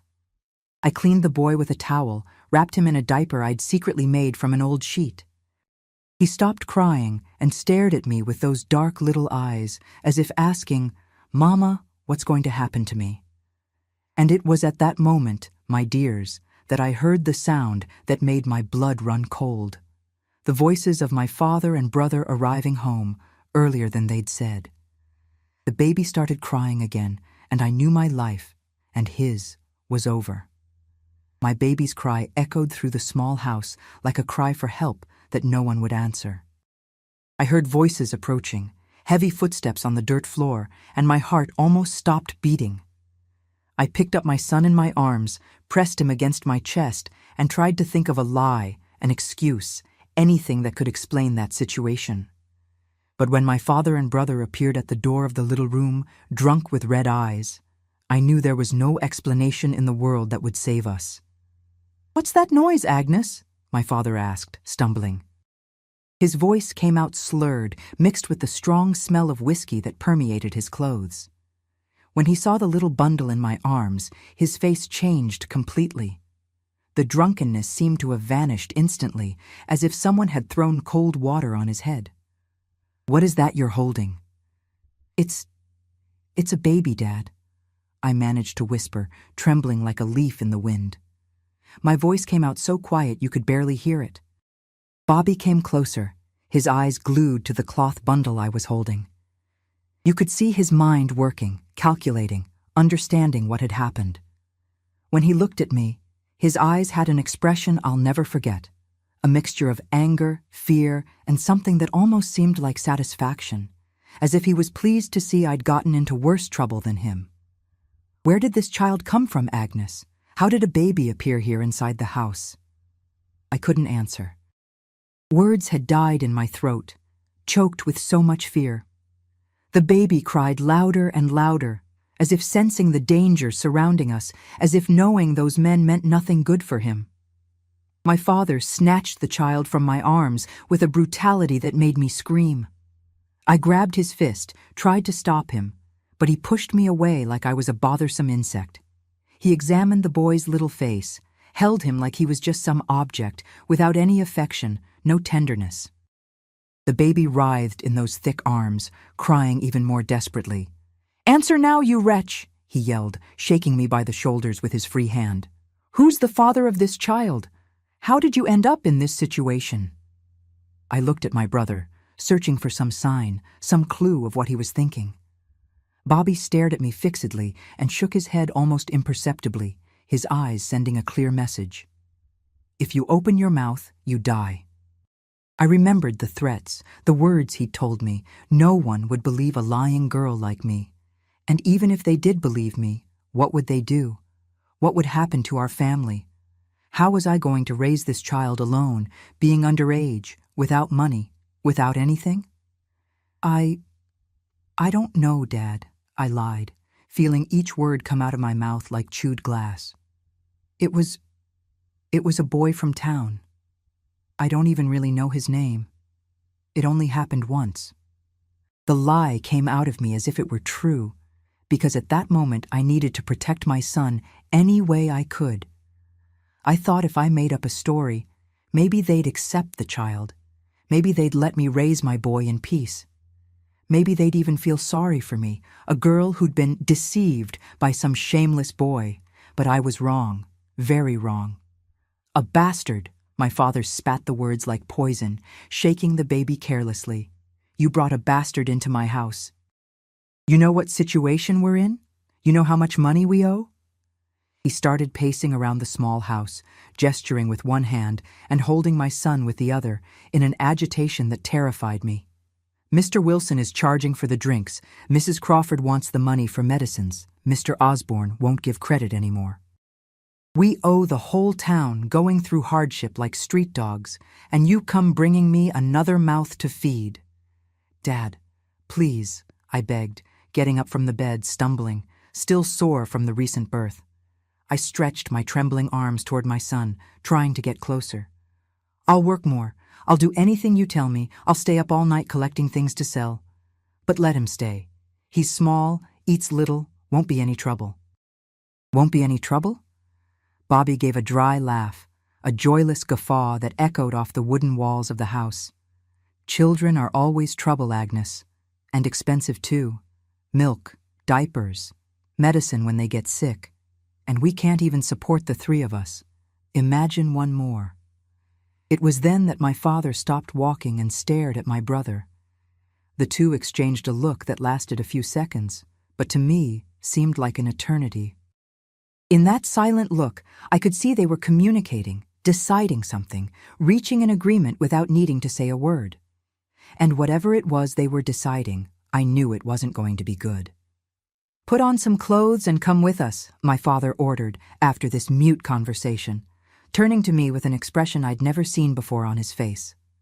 "Where? What are you going to do with him?" I asked, trying to fully get up from the bed, but my legs barely supported me. The pain of childbirth was still very fresh, and I felt like my whole body was going to split in half. "Don't ask questions, just obey." I managed to put on an old dress over my blood-stained nightgown, my hands shaking so much I could barely button the buttons. My body hurt everywhere, my legs seemed made of jelly, and when I tried to approach to get my son back, Bobby pushed me away so hard I almost fell on the floor. "Walk in front," he said, pointing to the door. "And don't try anything funny, or it'll be much worse for you and the boy." The threat in his voice was clear. If I tried to run, if I screamed for help, if I did anything they didn't like, my baby would pay the price. We left the house in a silent and terrible procession. My father went in front, carrying my baby like a sack of potatoes, swinging him carelessly as he walked. Me behind, stumbling with each step, trying not to faint from pain and fear, forcing myself not to fall. Bobby closed the line, watching me as if I were going to try to escape at any moment. The night was dark, with just a sliver of moon in the sky, and the silence of the early morning was broken only by my son's desperate crying and the sound of our steps on the dry earth. The neighborhood dogs barked from time to time, but no lights came on in the houses. Everyone was sleeping, oblivious to the drama happening right there, just a few feet from their beds. We walked toward the back of our property, where there was a vacant lot that stretched as far as the eye could see. It was a place forgotten by God and men, where nothing grew right and there was only tall weeds, trash people through there, construction debris, broken glass, and accumulated filth. People used it as a dump for everything that was no good anymore. Old furniture, flat tires, leftover building materials. When I realized where they were taking me, when I understood what the destination of this walk was, my blood froze in my veins. "No, Dad, please don't do this." I started crying, trying to stop walking. "I beg you, for the love of God, for my mother's soul, don't do such a thing." But they didn't hear me, or pretended not to hear. They kept walking, dragging me along, until they reached right in the middle of the vacant lot, where the trash was densest and the weeds grew tallest. In the middle of that desolate scene, my father stopped and looked at me. His face was hard, expressing no emotion, as if made of stone. "Here," he said, holding the child out to me. "Leave him here and let's go." "No!" I screamed with all my strength, trying to run to get my son, but I could barely stand. "I won't do it! You can't make me! He's my son!" It was then that my brother grabbed me by both arms, squeezing so hard I felt my skin burn under his fingers. "You will do it," he whispered in my ear, his voice loaded with threat. "If you don't do it the easy way, you'll do it the hard way, and you know what that means." And when I hesitated, when I tried to break free, when I desperately stretched my arms toward my crying baby, I felt a pain in the side of my body that made me double over. Then another, and another. "Take the child and put him on the ground. Now," my father repeated, his voice cold as ice. I didn't want to. My whole being screamed no, that it was wrong, that a mother doesn't abandon her child, that I'd rather die than do that. But between the pains in my body, the weakness from the recent birth, and the threats from the two men in my family, I had no choice. I had no strength to fight, nowhere to run, no one in the world who could help me. With hands trembling like leaves in the wind, I picked up my boy in my arms one last time. I looked carefully at that perfect little face, felt the good baby smell, the small and fragile warmth of his body against my chest. For a second, I thought about running, screaming for help with all the strength of my lungs, fighting to the death to protect my child. But I was alone. I was a 12-year-old girl, without strength, without money, without family to support me, without anyone in the world who could or would help me. The last thing I saw was my son moving among the trash, I whispered to myself, as I placed him on the dirty ground, among the debris and garbage. The baby kept crying, looking for me with his closed little eyes, moving his tiny hands as if calling me back. Then darkness took me. I fainted, wishing I had died with him. The last thing I remember is falling to my knees on that filthy ground, hearing my son's cry mixing with the sound of wind in the tall weeds. When I woke up, I was back in my bed. It was morning. The sun came through the small window, and for a moment I thought it had all been a terrible nightmare, an imagination of my sick head, until I looked at my still sore body, at the bloodstain on the old sheet, and remembered everything. I got up running, ignoring the pain tearing through my body, ran to the vacant lot stumbling, dug through the trash and weeds with my bare hands, searched every corner, every hole, under every piece of debris. But my son was gone. He wasn't there anymore. For 20 years, my dears, 20 long years that seemed like a lifetime, I carried the guilt and pain of that day like a stone in my chest.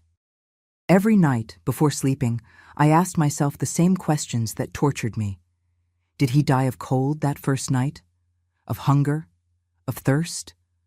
Or did some kind soul find him and take care of him?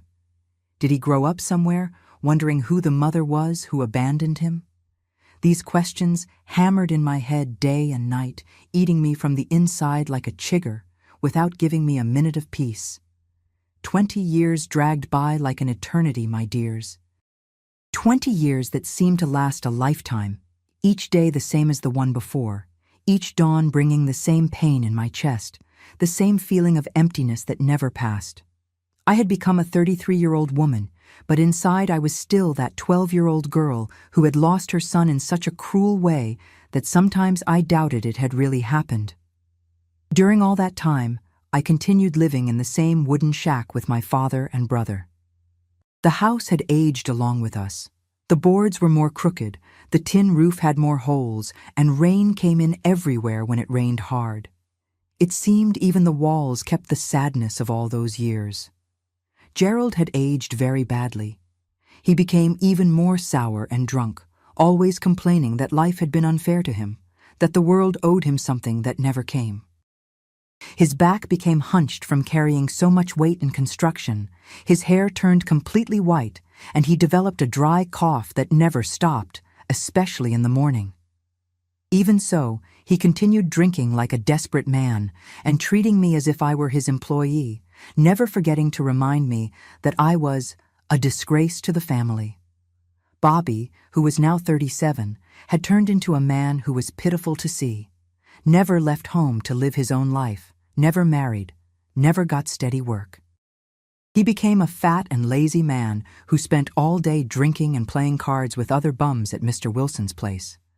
When he was home, which was almost always, he'd lie stretched out in an old hammock in the yard or sit on the porch staring at nothing.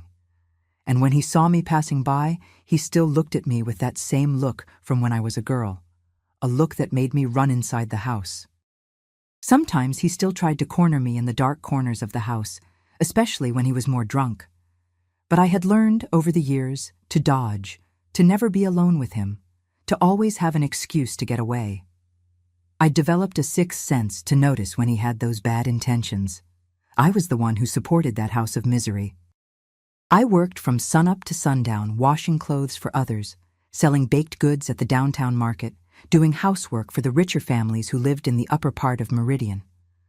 I woke up every day at 4 a.m, when it was still dark and you only heard the roosters crow, and went to bed when the moon was already high in the sky, with swollen hands and an aching back.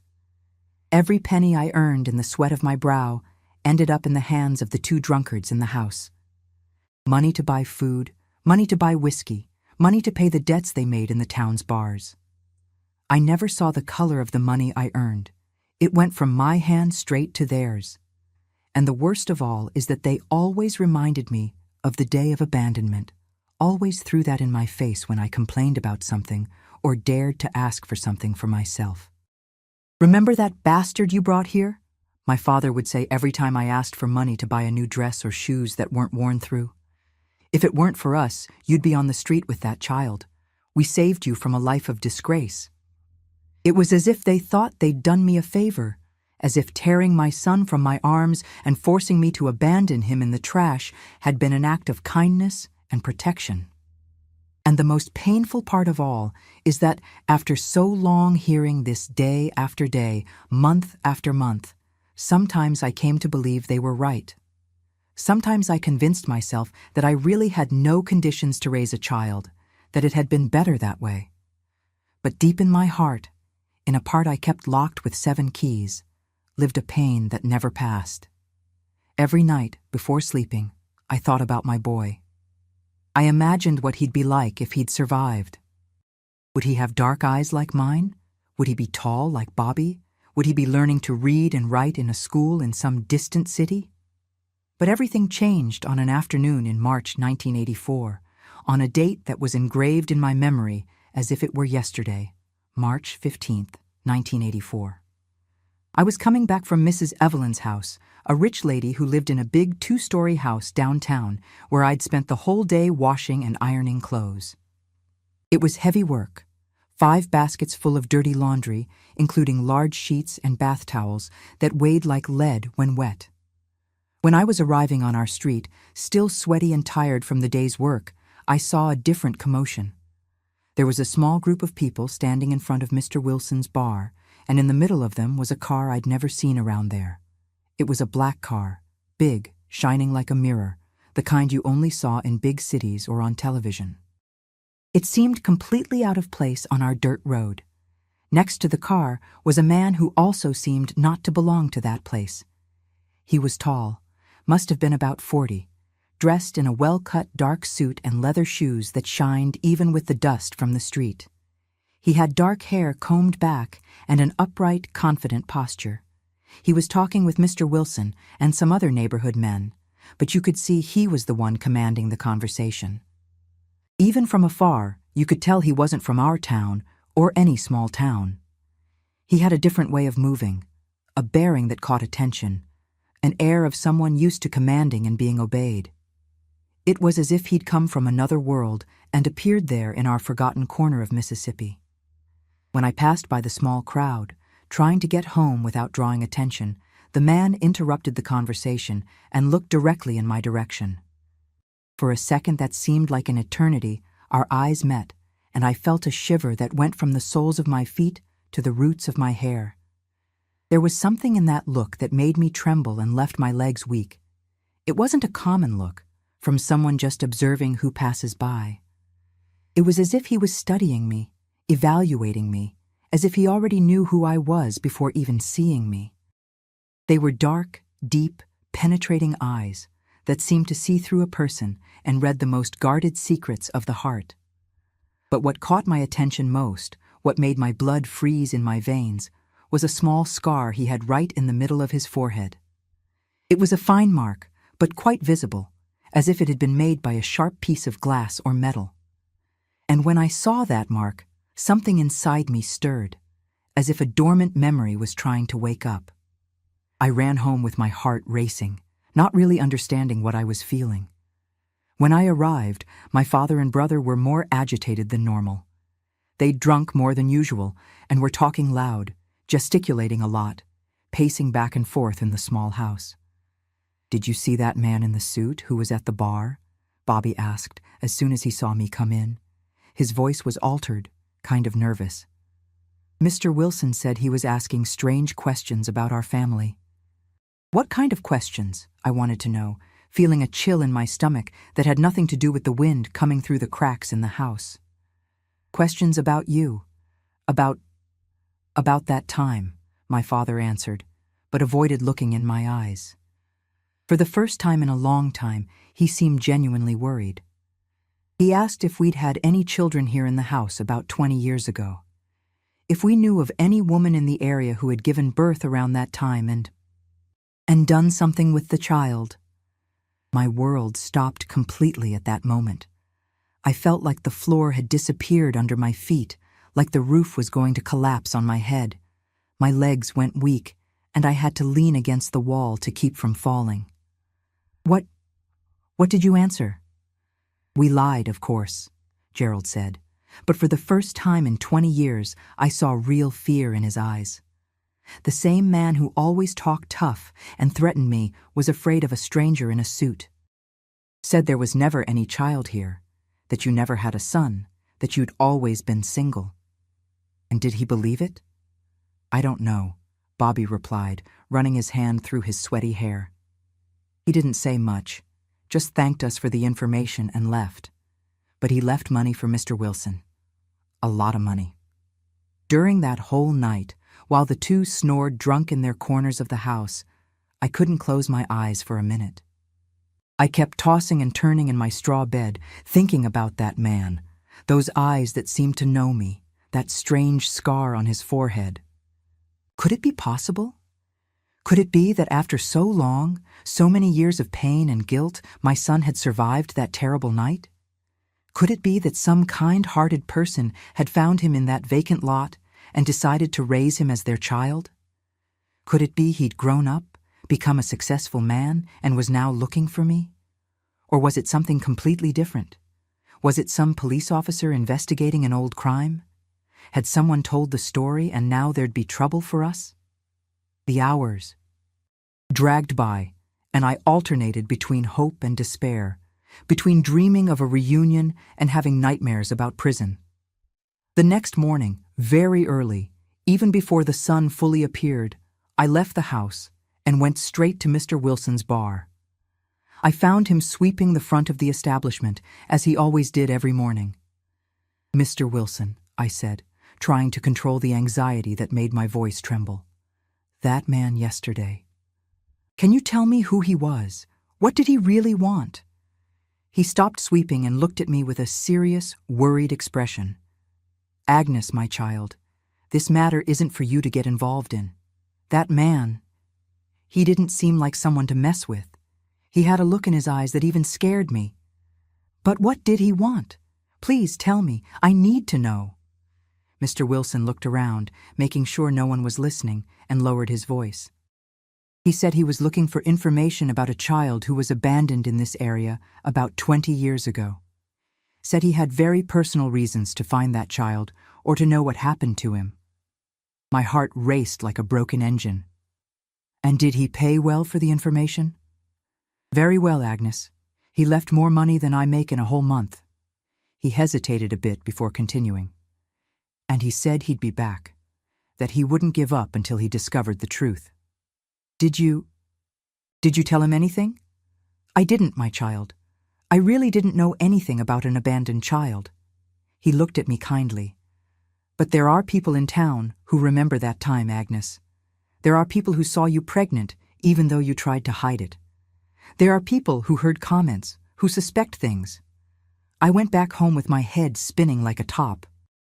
Could it be my son looking for the mother who abandoned him? Could it be he wanted to meet me, or did he want revenge? Could it be he hated me for leaving him in the trash? Or did he understand I had no choice? That night was the longest of my life. I stayed awake until dawn, thinking about all the possibilities, all the scenarios that could happen. And for the first time in 20 years, I felt something I'd forgotten existed. Hope. But along with hope came terrible fear. Fear that if it really was my son, he'd despise me. Fear of having to explain why I abandoned him. Fear that he wouldn't understand I had no choice, that I was forced by the two monsters who shared the house with me. It was on that night of total insomnia that I made a decision that changed the course of my life forever. If my son was looking for me, if there was a chance, even a small one, of recovering what I'd lost, I wasn't going to let it pass. No matter what Gerald and Bobby did to me afterwards, no matter the consequences. For the first time in 20 years, I felt there might be a way out of that life of misery and guilt. Maybe there was a possibility of redemption, a chance to finally be free of the two men who had destroyed my life and stolen my youth. That early morning, looking through the small window of the shack at the stars shining up high, I made a solemn promise to myself. If that man came back, I would find courage in my heart to talk to him. I would tell the whole truth, even if it meant confronting the demons of my past and facing the anger of the two tyrants who controlled my life. And if it wasn't my son, well, at least I would have planted a seed of courage in my heart that had been asleep for too long. The dawn of that day brought a different Agnes. A woman who had finally found a reason to dream, a reason to fight, a reason to believe that life could be different from what it had been until then. 3 days after that conversation with Mr. Wilson, the man came back. It was a hot March afternoon, and I was in the yard hanging clothes on the line when I heard the rumble of the black car stopping in front of our house. My heart raced, and for a moment I was paralyzed, with a wet sheet in my hands. My father and brother were on the porch, as always, drinking and playing dominoes. When they saw the car, they got tense, but tried to hide it. The man got out of the vehicle slowly, adjusted his suit, and walked toward our house with firm and determined steps. "Good afternoon," he said, stopping at the little wooden gate that separated our lot from the street. His voice was deep, polite, but there was something behind it that gave me chills. "May I talk with you for a few minutes?" Gerald stood up, trying to seem friendly. Sure, come in, make yourself at home. Want some whiskey? Some water?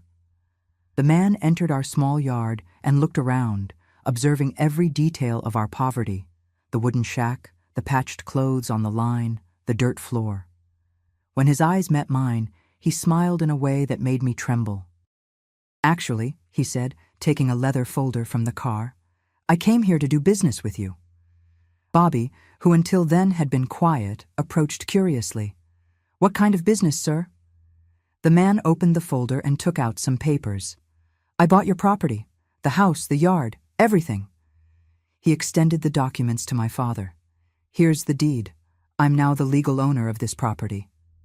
The silence that followed was deafening. Gerald took the papers with trembling hands and tried to read, but was so nervous the letters seemed to dance in front of his eyes. What do you mean you bought it? Bobby shouted. Nobody here sold anything to you. I didn't need your authorization, the man replied calmly. The property had accumulated debts for years. Back taxes, unpaid loans. The city auctioned it off, and I bought it. All legal, all documented. It was true. During all those years, my father and brother had accumulated debts they could never pay. Loans from loan sharks, back taxes, money owed everywhere. They always pushed the problems aside, thinking nothing would happen. But why would you do this? Gerald asked, his voice coming out choked. Who are you? What do you want with us? It was then that the man turned to me. He walked in my direction with slow steps, and I stood there, paralyzed, still holding the sheet against my chest. When he got very close, he took off the sunglasses he was wearing. The eyes that looked at me were identical to mine. Dark, deep, with the same almond shape. And in that moment, seeing those eyes, I knew. My heart knew before my head understood. My name is Robert, he said, his voice now softer, more affectionate. Robert Parker. At 20, I discovered I was found in a vacant lot as a newborn by a garbage collector named Mr. Jackson. He raised me as his son, gave me love, taught me to work. I let the sheet fall to the ground. My legs went weak, and if he hadn't held my arm, I would have collapsed right there. Mr. Jackson died 5 years ago, Robert continued, not taking his eyes off mine. Before he died, he told me where he found me, described the scar I had on my forehead, from a piece of glass in the dump. He said he always believed I had a family somewhere. Gerald and Bobby listened to this with their faces growing paler and paler. The penny was dropping slowly in their heads, and terror was taking hold of them. I spent the last years investigating, looking for clues, hiring people to help me discover my origins. Robert turned to the two men. And I discovered a very interesting story about a 12-year-old girl who had a baby in 1964 and was forced to abandon the child in a lot full of trash. That has nothing to do with us, Bobby tried to lie, but his voice came out nasal from so much fear. Robert gave a dry laugh. Doesn't it? Then I'll tell you what I discovered. He opened the folder again and took out more papers. Mrs. Olson, the midwife who lived near here at the time, remembered very well a pregnant girl who lived in this house. Mr. Thompson, who had an apple tree in his yard, saw you three leaving early in the morning toward the vacant lot.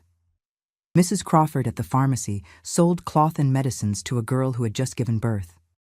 With each name mentioned, each piece of evidence presented, my father and brother got smaller, shrank like cornered rats.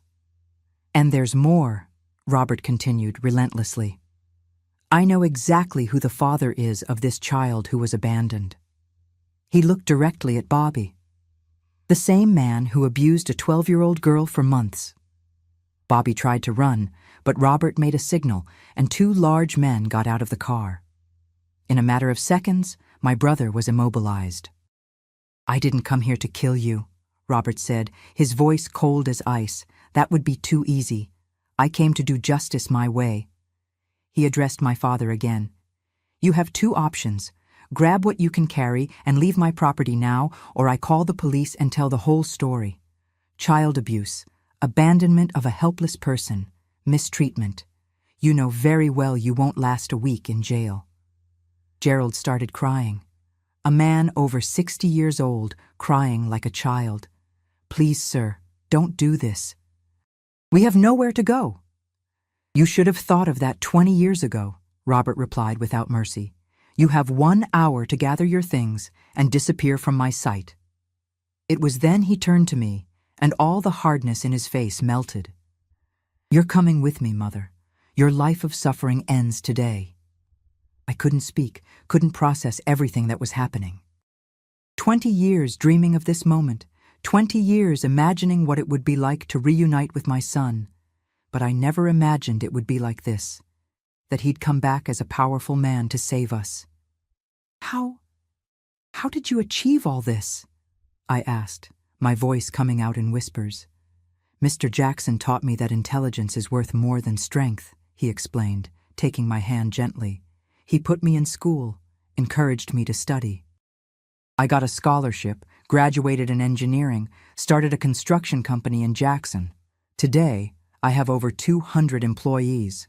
He pointed to the 2 men who still seemed not to believe what was happening. "For years, they lived off your work, your sweat, your sacrifice. Today that ends."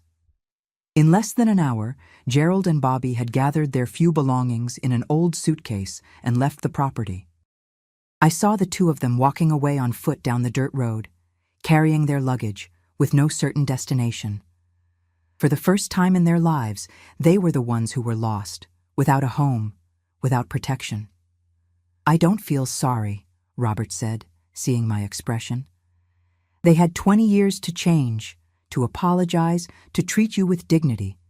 They chose to continue being the monsters they always were." That same afternoon, he took me to Jackson, Mississippi. During the trip, he told his story, how Mr. Jackson found him crying among the debris, how he raised him with love and care, how he studied and succeeded in life. He also told me he always knew that one day he'd come back to settle accounts with whoever abandoned him. "I didn't know you'd been forced," he told me, holding my hand while driving. "I thought you'd abandoned me because you didn't want me. Only today, seeing the way they treated you, I understood you were also a victim." When we arrived at his house in Jackson, a big, beautiful house with a garden and pool, I cried all the tears I'd kept for 20 years. I cried with relief, with happiness, with gratitude for having my boy back. "You'll never go through hardship again," he promised me. "No one will ever humiliate you again. From today on, you're my mother, and I'll take care of you the way you deserve." That's how, my dears, after 20 years of suffering, life gave me back what it had taken from me so cruelly. My son had returned, not as the helpless baby I lost, but as a strong, successful man, capable of protecting the mother who had suffered so much. And for the first time in 2 decades, I could sleep in peace, knowing I was safe, that I was loved, and that I'd never be alone in the world again. Today, my dears, at my 74 years, I'm here sitting on the porch of my little house in Meridian, looking at my garden that I love so much, and I can say that life gave me a second chance I never thought I deserved. After Robert took me to Jackson in 1984, I spent 14 years living with him in a beautiful, big house with everything a person could dream of. He treated me like a queen, my dears. I never had to work hard again. No one ever humiliated me again. I never went through hardship again. He made a point of giving me everything good and best. In 1987, Robert married a wonderful girl named Claudia, daughter of a farmer from Hattiesburg, an educated, caring girl who welcomed me as a mother from day one. With her, my son had 3 beautiful children: Robert Jr., who's 35 today and is a doctor in Atlanta; Marina, 32, who's a lawyer and lives here in Jackson; and the youngest Daniel, 28, who followed his father's path in engineering. But you know what happened? In 1998, when I was 47, I started feeling a terrible longing for my birthplace. Jackson was beautiful, was modern, had everything. But my heart called for Meridian, called for the simplicity of that small town where I was born and grew up. Robert was worried at first. "Mom, don't you want to live with us anymore? Did we do something wrong?" But it wasn't that. It was just the call of the land, you know? That desire to return to the place where we came into the world. That's when he had the most beautiful idea. He bought me a simple and cozy little house here in the East Side neighborhood, 2 blocks from Meridian's Central Square. A small house, 3 rooms, with a big backyard where I could make my dream garden. It's so you can have your independence, but always knowing you have a family that loves you, he said the day he gave me the key. And here I've been for 27 years, living the best phase of my life. I wake up every day at 5 in the morning, make my strong coffee, and go take care of my plants. I have a bit of everything: tomatoes, lettuce, kale, bell peppers, okra, sweet potatoes. And the herbs: mint, basil, rosemary, lemon balm. When someone in the neighborhood has a cold, they come here to get some tea. My routine is simple and gives me peace. In the morning, I take care of the garden and house. In the afternoon, I sit here on the porch with my crochet and make little tablecloths and rugs to give as gifts to my grandchildren and neighbors. On Tuesdays and Thursdays, my friends come here so we can chat and have coffee. Mrs. Zelda, who's 80, Mrs. Constance, 78, and Mrs. Nadine, who's young, only 65. Robert comes to visit me every month, always brings Claudia and sometimes his children. Robert Jr. has already given me 2 beautiful grandchildren, Peter, 8 years old, and Sophia, 5. They're the joy of my life. When they come here, they run around the yard, help me water the plants, want to know the story of each vegetable I plant. Marina hasn't married yet. Says she hasn't found the right man, but she's a hard-working girl. She has her law office and takes good care of her life. She always calls me, sends messages on the cell phone Robert gave me. Daniel got married last year to a girl from Biloxi, and they've already told me I'm going to be a great-grandmother next year. You know something that really moves me? Robert never forgot to honor the memory of Mr. Jackson, the man who saved him in that vacant lot. Every year, on the day he found him, he goes to the cemetery in Jackson to put flowers on the old man's grave. And he always tells me, he's the one who taught me everything, Mom. He taught me to work, to study, to be a good man.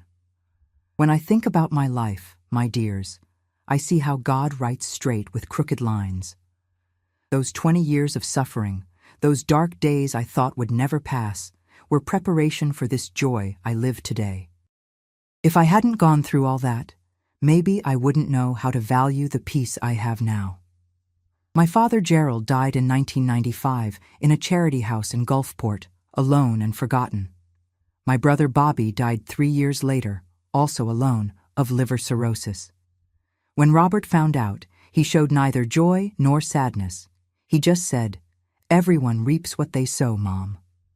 Today, when I lie in my little bed every night, I thank God for the life I have.